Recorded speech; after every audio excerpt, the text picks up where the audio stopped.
बेहतर से बेहतर की तलाश करो, बेहतर से बेहतर की तलाश करो। मिल जाए नदी, मिल जाए नदी तो समंदर की तलाश करो, मिल जाए नदी तो समंदर की तलाश करो। टूट जाता है शीशा पत्थर की चोट से, टूट जाता है शीशा पत्थर की चोट से। टूट जाए पत्थर, कोई ऐसा शीशा तलाश करो।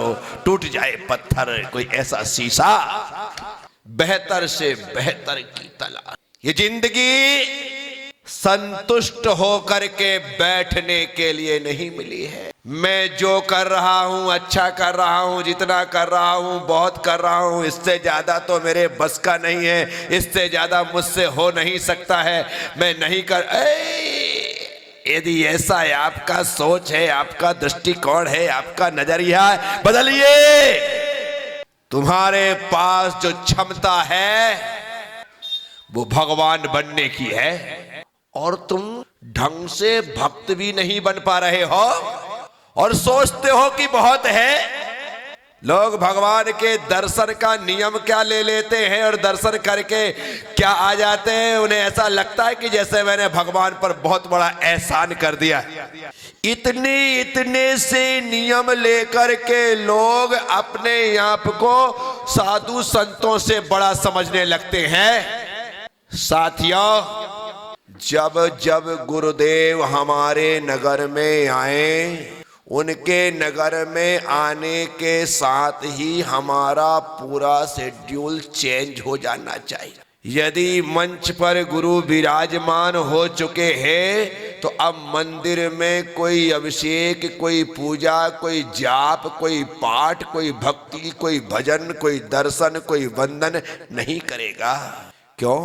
क्योंकि अब ये ज्ञान की गंगा में डुबकी लगाने का वक्त है। अब यहाँ पर गुरु चरण में बैठ करके सीखने का वक्त है। वहां कई लोगों को जानता हूं, जो लोग अभिषेक करते हैं, पूजा करते हैं, प्रवचन का टाइम होता है सीधे निकल जाते हैं। प्रवचन क्या सुनना, पूजा छूट जाए चलेगा, अभिषेक छूट जाए चलेगा, जाप पाठ रह जाए चलेगा, लेकिन प्रवचन कभी मत छोड़ना। क्योंकि तुमने दर्शन करना प्रारंभ किया तो प्रवचन सुनकर बोलो हाँ, तुमने मंदिर आना शुरू किया तो प्रवचन सुनकर बोलो हाँ, तुमने अभिषेक शुरू किया तो महाराज के पास आकर बोलो हाँ, तुम्हारी पूजा चालू ही, तुमने पूजन चालू की तो प्रवचन सुनकर बोलो हाँ। जितना भी तुम्हारे जीवन में धर्म दिखाई दे रहा है वो सब प्रवचन का फल है, बोलो हाँ। और जिसके कारण तुम धर्मात्मा बने तुमने वही छोड़ दिया है। प्रवचन लगातार सुने जाने चाहिए, स्वाध्याय लगातार किया जाना चाहिए। क्योंकि प्रवचन सुनने का मतलब है अपने आप को तराशना और अपने भीतर अपने आप को तलाशना। ये प्रवचन में ही संभव है। तराशना भी प्रवचन में होगा और तलाशना भी प्रवचन में होगा, बाकी आप कहीं कर नहीं सकते हैं। इसलिए बेहतर से बेहतर की तलाश करो, जो सिर्फ यही संभव। यदि समंदर में डुबकी लगाने के बाद भी तुम्हें मोती नहीं मिल रहे हैं, रत्न नहीं मिल रहे हैं, तो इसका मतलब ये नहीं है कि समंदर में रत्न नहीं है। इसका मतलब ये नहीं है कि समंदर में रत्न नहीं है। समंदर में रत्न तो हैं, लेकिन अभी तुम्हारी डुबकी अधूरी है। तुम्हारी डुबकी अधूरी। बराबर डुबकी लगाओ तो आओदार मोती लेकर के बाहर आओ। अधूरेपन में हमें शंख और सीपों के अलावा और कुछ हासिल नहीं होता है। इसीलिए हमारे भीतर जो क्षमता है ना, हमारे भीतर जो शक्ति है ना, हमारे भीतर जो सामर्थ्य है ना, वो भगवान से कम नहीं है। वे भी हमारी तरह थे, हम भी उनकी तरह हैं। बस उन्होंने बेहतर से बेहतर की तलाश की और मानव से महामानव हो गए, नर से नारायण हो गए, कंकर से शंकर हो गए, त्रियंत से तीर्थंकर हो गए। हमारे भीतर भी वह क्षमता है, लेकिन हमें लगता है कि मैं कुछ नहीं कर सकता, मेरे बस का नहीं है, मेरे बस का नहीं है, मुझसे हो नहीं सकता है। हमारे दिमाग में ये बात घूमती है कि मैं नहीं कर सकता। और जब तक तुम ऐसा सोचोगे कि मैं कुछ नहीं कर सकता, तो मैं गारंटी देता हूं तुम कुछ नहीं कर सकते। क्योंकि जो लड़ने से पहले ही हार गया वो क्या जीतेगा? जो मैदान में उतरने से पहले ही नाम वापस लेकर के बैठ गया वो क्या जीतेगा? जीतने के लिए दो दो हाथ कर लड़ना तो पड़ता है, और लड़ेंगे तो दो ही चीज होगी, या तो हारेंगे या जीतेंगे। हारेंगे तो फिर एक नई एनर्जी के साथ फिर लड़ेंगे, फिर हारेंगे तो फिर लड़ेंगे। आज नहीं तो कल एक दिन हार के बाद हम जीत का स्वाद अवश्य चखेंगे। आदमी यह सोच करके लड़ता रहे तो उसे अपनी किसी भी हार का गम नहीं सताएगा। और तुम पहली हार में ही सिर पर हाथ रख करके बैठ गए कि मुझे नहीं खेलना। अब तो इसकी बात कर रहे हो। लोग, ये बच्चे सामान्य सा वो लूडो खेलते ना, क्या खेलते हैं वो लूडो खेल, यदि उसमें हार जाए तो पूरा का पूरा उठा करके फेंक देते, दूसरे का नहीं खेलने देते, गोटियां यहां तहस नहस कर देते। कमाल हो गया, जिसमें कुछ मिलने वाला नहीं उनको कि उनको किसी प्रकार का वर्ल्ड कप प्राप्त हो रहा हो, लेकिन नहीं, उनको वो हार भी स्वीकार नहीं है।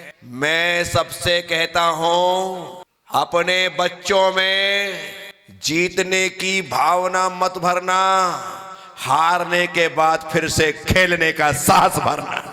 क्या होता उल्टा है, तुझे जीतना ही है, कुछ भी हो जाए ऐसा करना ही है। नहीं नहीं, जीतने की लालसा पैदा मत करो, उसके भीतर कहो कि हारने के बाद भी जीतने के लिए, खेलने के लिए तैयार रहो। एक ना एक दिन तुम्हें जीत मिलेगी, क्योंकि हार तो एक की निश्चित है।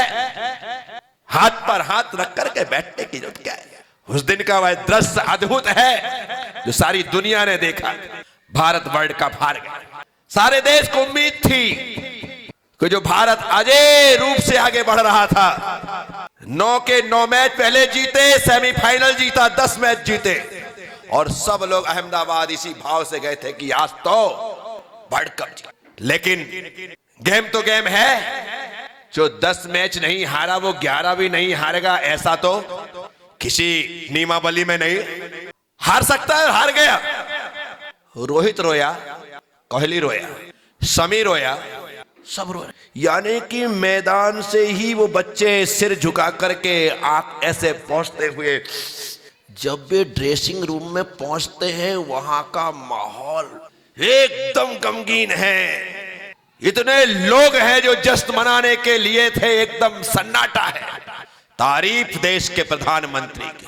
वो सीधे उठ करके ड्रेसिंग रूम में जाने के पश्चात उन बच्चों को गले लगाते हैं, उनके आंख के आंसू पोंछते हैं, उनमें जुनून पैदा करते हैं, उनमें हिम्मत भरते हैं। अरे खेल है, फिर खेलेंगे, फिर जीतेंगे। तुमने बहुत अच्छा खेला है, तुमने जो खेल दिखाया है वो तारीफ के काबिल है। देश का प्रधानमंत्री ऐसा कर रहा है तो जो बच्चे टूट गए थे उनके से मिलने के साथ फिर खड़े हो गए, और खड़े होकर के उसी ऑस्ट्रेलिया को 4-1 से हरा करके वापस भेज दिया। क्या हुआ? अरे खेल है, हारेंगे जीतेंगे, जीतेंगे हारेंगे, हारेंगे जीतेंगे, जीतेंगे हारेंगे। जिंदगी है, इसी का नाम तो है। कभी खुशी होती है, कभी गम होता है, कभी गम होता है, कभी खुशी होती है, कभी दुख होता है, कभी सुख होता है, कभी अच्छा होता है, कभी बुरा होता है, कभी शुभ होता है, कभी अशुभ होता है। ये सब संसार में जिंदगी को जीते हुए चलता है। परंतु निराश होकर के बैठ जाना ये कितना उचित है और कहां तक ठीक है, कुछ सोचिए। मैं सबसे कहता हूं, घबराइए मत। काम धंधा करते हैं, व्यापार बिजनेस करते हैं, और व्यापार कर रहे हैं तो उसमें लॉस भी होगा, प्रॉफिट भी होगा, नुकसान भी होगा, फायदा भी होगा। नफा भी होगा, मुनाफा भी होगा, घाटा भी होगा, सब होगा। व्यापार है तो उसका तो अंश है, हिस्सा है ना ये। मैं बिहार करूंगा तो थकूंगा भी, पैर में छाले भी पड़ेंगे, पैर भी कटेंगे, घुटने भी दुखेंगे, कमर भी दुखेगी, पर इसका मतलब थोड़ी कि मैं आज से आजीवन विहार करने का त्याग करता हूं। ऐसे घबराने लगे तो गए महाराज सी ठंड बहुत है, अभी बिहार मत करो। बिहार करके मेरे साथ चल के देखो, ठंड में भी बस वही तो बुलवाना था मुझे, और क्या है? कुछ नहीं होता, सब कुछ हर दिन अच्छा ही हो कोई जरूरी, कोई दिन बुरा होता है और कोई दिन इतना अच्छा होता है कि बुरे दिन की याद भी नहीं आती है। एक अच्छा दिन 100 बुरे दिनों को भुला देता है। एक अच्छा दिन 100 बुरे दिनों को, याद रखना इस बात को अच्छे से, एक अच्छा दिन 100 बुरे दिनों को भुला देता है। कितनी भी तकलीफ, कितनी भी कठिनाइयां, कितनी भी मुसीबतें, कितनी भी परेशानियां क्यों ना आ जाए, लेकिन जरा सा सुख का सूर्य उदित होता है या सुख की एक किरण दिखाई देती है, उसमें ही आनंद। साथियों, बेहतर से बेहतर की तलाश करो। जो अच्छा कर रहे हो ना, इससे अच्छा हो सकता है, और जब उससे अच्छा होगा ना तो उससे भी अच्छा हो सकता है। जब उससे अच्छा हो सकता है तो और अच्छा हो सकता है, और अच्छा हो सकता है तो सबसे अच्छा हो सकता है। लगातार चलते रहो। एक मूर्तिकार ने अपने बेटे से कहा कि बेटा मेरी उम्र हो रही है, आने वाले समय में तुझे ही मेरे इस धंधे को संभालना है, इसलिए तू मूर्ति बनाना सीख। पिता श्री आपकी आज्ञा का पालन, बस आप शुभ समय में मेरे हाथ में छेनी और हथौड़ी दे दे, मैं मूर्ति बना। बेटा आज से अच्छा कोई दिन नहीं है, ले छेनी हथौड़ी पकड़, मूर्ति बना।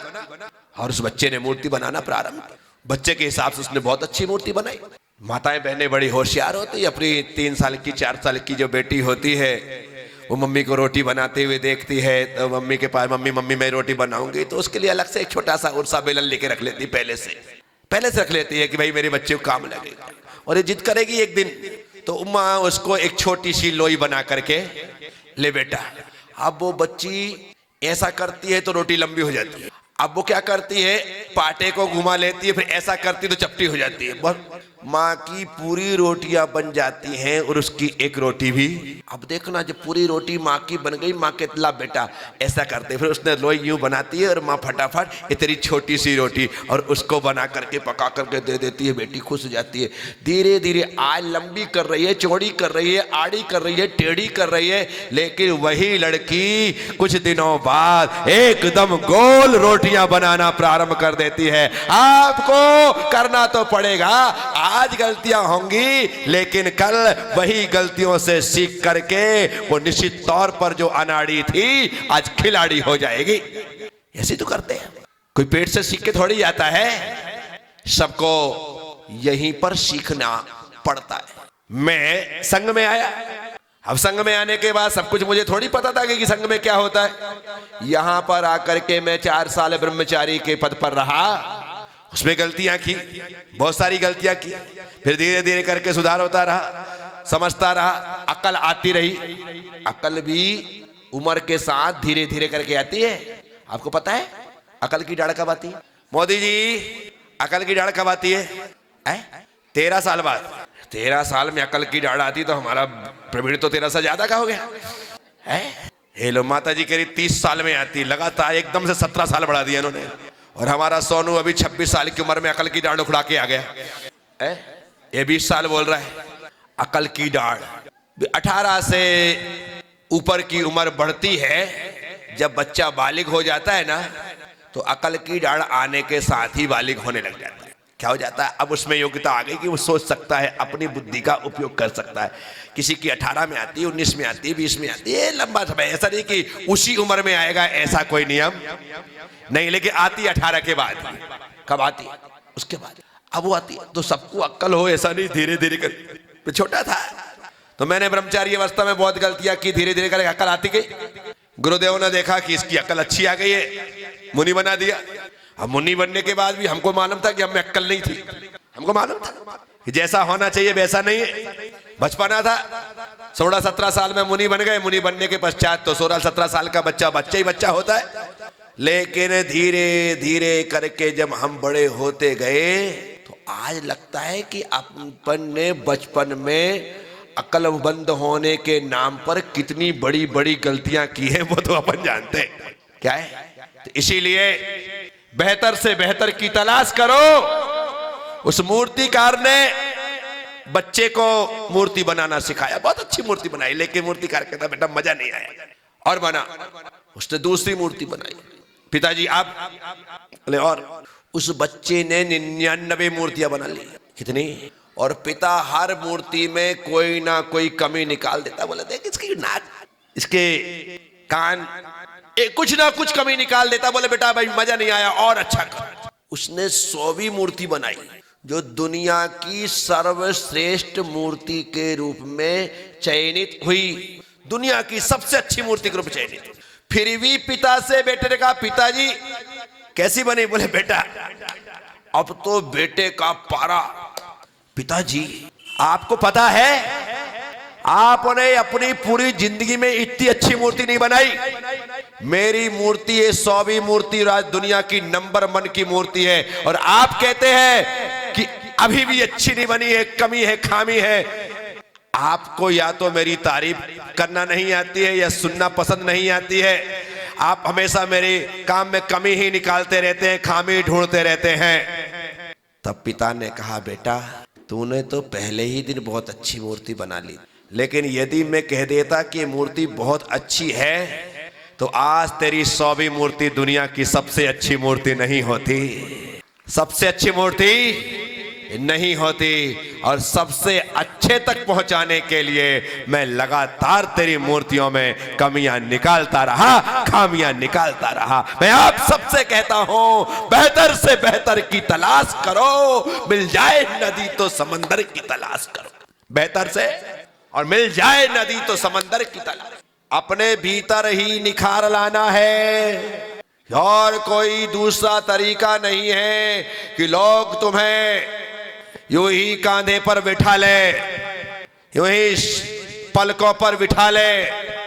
उसके लिए हमें बेहतर बनना पड़ेगा, और एक गुंजाइश है, ये संभव है, लेकिन हम अपनी आदतों को छोड़ना नहीं चाहते हैं, हम अच्छाइयों को ग्रहण नहीं करना चाहते हैं, हम अपनी बुराइयों को छोड़ते नहीं हैं। अरे खामियों को खत्म करो और खूबियों को ग्रहण करो। आपसे अच्छा संसार में और दूसरा कोई हो नहीं सकता, आप सबसे अच्छे होंगे। शरीर से गोरे होने पर तुम सबसे अलग हो जाओगे ऐसा नहीं है। काला व्यक्ति भी खूबसूरत होता है, काला व्यक्ति भी, बोलो डॉक्टर साहब, काला व्यक्ति भी खूबसूरत होता है, रंग से नहीं गुणों से। किसे? सुकरात के बारे में सुना? दुनिया का बदसूरत आदमी, उससे बदसूरत कोई था ही नहीं, ऐसा बदसूरत। लेकिन दुनिया का उस समय का प्रकांड विद्वान, उससे विद्वान कोई था नहीं। सूरत देखो तो कोई पास बैठना ना चाहे, और ज्ञान देखो तो कोई पास से उठना ना चाहे, ऐसा सुकरात। एक खूबसूरत लड़की ने उससे प्रपोज करते हुए कहा कि सुनो हम शादी कर ले। आपने उसे देखा, इतनी खूबसूरत लड़की एक बदसूरत आदमी से शादी करने को तैयार है कि हम शादी कर ले। सुकरात ने कहा यदि तुम चाहते हो तो कर सकते हैं, लेकिन तुम मुझसे शादी क्यों करना चाहते हैं? तो उसने कहा आप इतने ज्ञानी हैं और मैं इतनी खूबसूरत हूं। हाँ ये बात तो सही है। बोले हम दोनों शादी करेंगे, और जो हमारा बेटा होगा, जो हमारा बेटा होगा वो हम दोनों के मेल से होगा, और मेल के होने के बाद संसार में ऐसा खेल होगा कि पूछो मत। बोले क्या होगा? बोले वो आपकी तरह ज्ञानी होगा। बोले वाह। और मेरी तरह खूबसूरत होगा। बोले वाह। तो आप विचार करो, वो व्यक्ति, वो बेटा हमारा अपने आप में अनोखा और निराला होगा। सुकरात ने कहा बात बड़ी अच्छी है कि वाकई में मेरा ज्ञान और तेरा रंग यदि दोनों मिल जाता है तो उस बेटे की तो लाइफ ही अलग होगी। सुकरात ने कहा कि प्रपोज करो। इससे उल्टा हो गया, वो मेरी तरह बदसूरत तेरी तरह बुद्धू हो गया तो मेरी तरह बदसूरत और तेरी तरह बुद्धू हुआ तो उसका जीना हराम हो जाएगा। इसलिए मेरी माँ, ये रिश्ता यहीं पर खत्म। मैं बिना शादी के ठीक हूं और तू दूसरा तलाश कर। साथियों, होने को तो कुछ भी हो सकता है ना। जैसा वो लड़की सोच रही वैसा भी हो सकता है, और जैसा सुकरात सोचा है वैसा भी हो सकता है।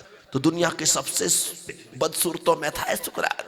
रंग रोगन से कहीं तक सुंदरता नहीं।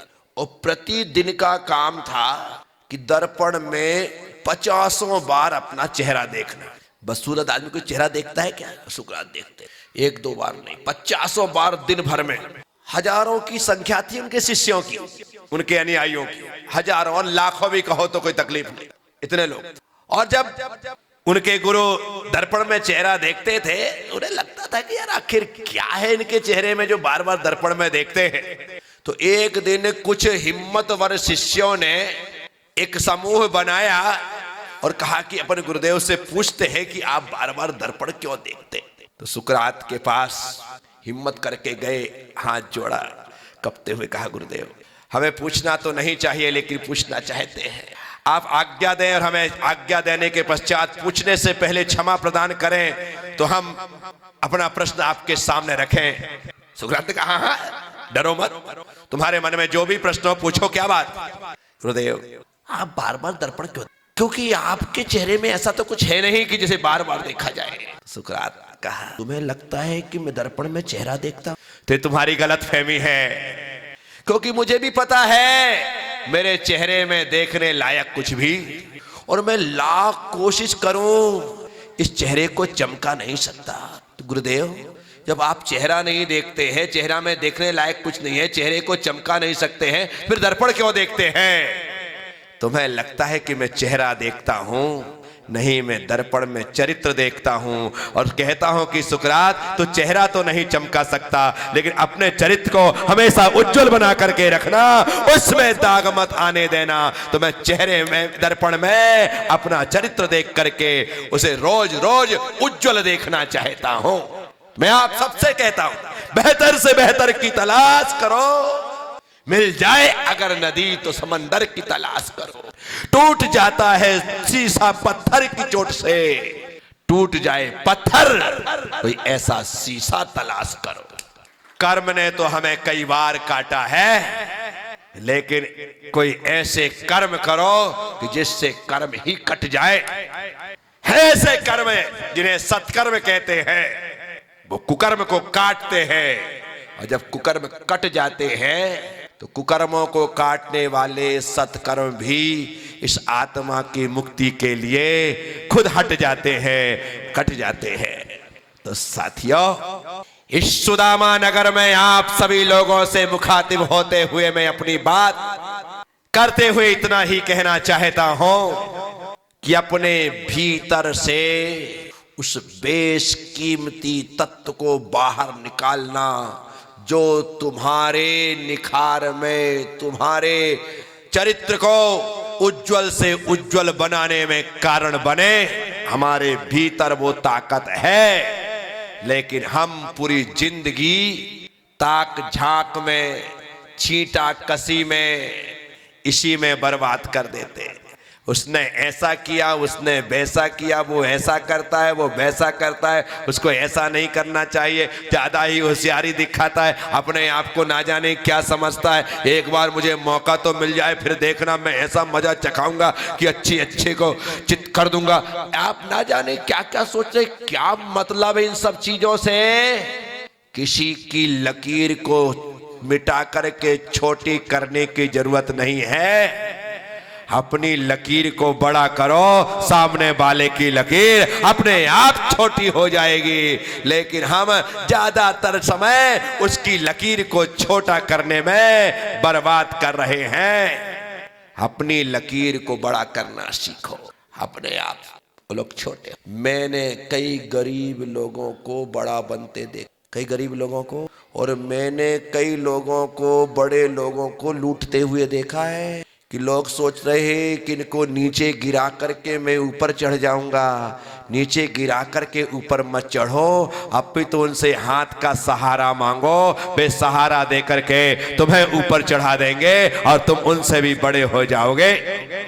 बच्चा बन करके जीना सीखो। छोटे बन करके जियोगे ना तो तुम्हारा पिता ही तुम्हें अपने कंधे में बिठा लेगा, और जब पिता कंधे में बिठा लेगा तो तुम्हारी हाइट पिता से बड़ी हो जाएगी, और कंधे में बैठे बैठे तुम पूरे मेले का नजारा लोगे। इसलिए हमें तो छोटे बन करके कंधे में बैठ करके मेले का नजारा भी देखना है। तो मैं आप सबसे कहता हूं, जो कर सकते हैं वह करना चाहिए, और जो नहीं कर सकते उसे पहले करना चाहिए। क्या?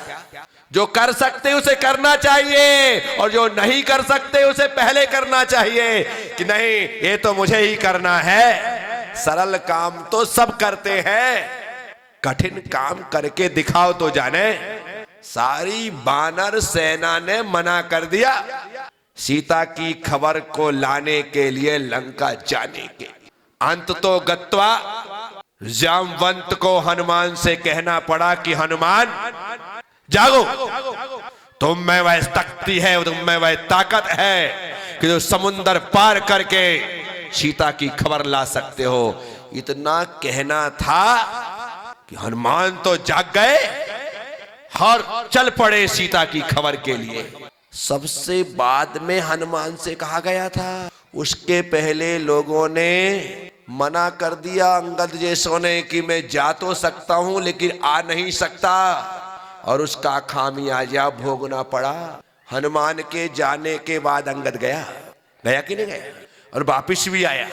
पहली बार ही चला जाता तो आज देश में हनुमान मंदिर के स्थान पर अंगद मंदिर होते। हनुमान चालीसा के स्थान पर अंगद चालीसा चल रहा होता, लेकिन बेवकूफ ने हाथ में आए हुए अवसर को मैं नहीं कर सकता ऐसा कह करके गवा दिया। बाद में गया तो सही, लेकिन आज पूरे देश दुनिया में एक भी अंगद का कहीं मंदिर हो तो बताओ, है क्या? कभी कोई अंगद चालीसा पढ़ रहा हो? चालीसा तो छोड़ो, अंगद के नाम पे कोई 4 लाइनें भी पढ़ रहा हो तो मुझे बताओ। और जय हनुमान ज्ञान गुण सागर, जय कपीस तिहुँ लोक उजागर, पढ़ने वालों की संख्या करोड़ों में है। किसमें? कमाल है, अवसर मिलता है और हम उसका लाभ नहीं लेते हैं, तो ऐसा होता है। इसीलिए आप सब लोगों को ये मनुष्य जन्म रूपी अवसर मिला है, इसका लाभ ले लेना। तो जैसे मैंने लाभ लिया और बचपने से मेरी आरती, मेरी पूजा, मेरा चालीसा सब पढ़ रहे, तुम्हारा भी कोई चालीसा पढ़े, ऐसा कुछ हो सके वो करना पड़ेगा। आपको नहीं महाराज जी हम तो पढ़ने वाले ही ठीक है, हमारा मत पढ़ो। नहीं नहीं नहीं नहीं नहीं नहीं नहीं नहीं, ऐसा सोचकर तो हमने कितने जन्म गुजार दिए। कितने साथियों, हम में योग्यता है, हम में वह कैपेसिटी है, हम में वह क्षमता है, और हमें अपनी क्षमता का पूरा उपयोग करना है। आज नहीं तो कल अपने ही जीवन से बेहतर की तलाश करना है। कोशिश करिए आप सबकी दृष्टि में अच्छे बने, सबकी दृष्टि में। उसके लिए आप सबसे पहले अपनी दृष्टि में अच्छे बने। क्या? अपनी दृष्टि में अच्छे बनो, और फिर धीरे धीरे करके सबकी दृष्टि में अच्छे बनो।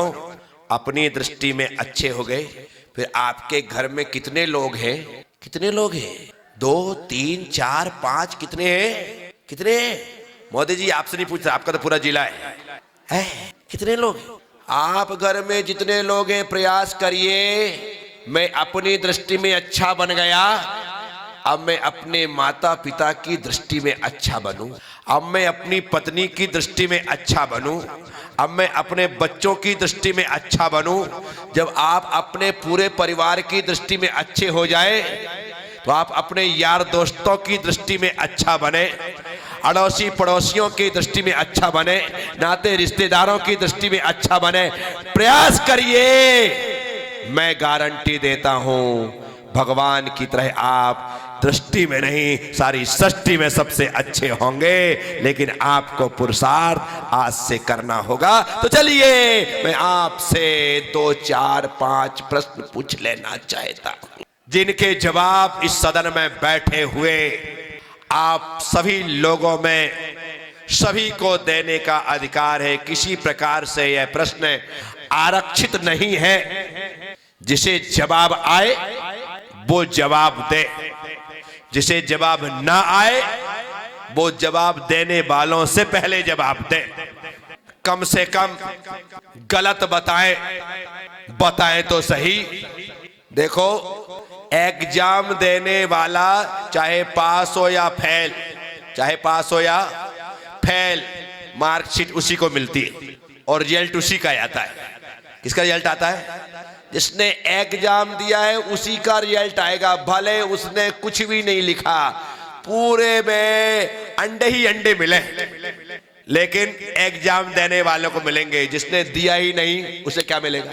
आज अंडे मिले ना, एग्जाम देते रहो, कल सोने के अंडे और हंडे मिलेंगे। आपको पुरस्कार करते रहना है।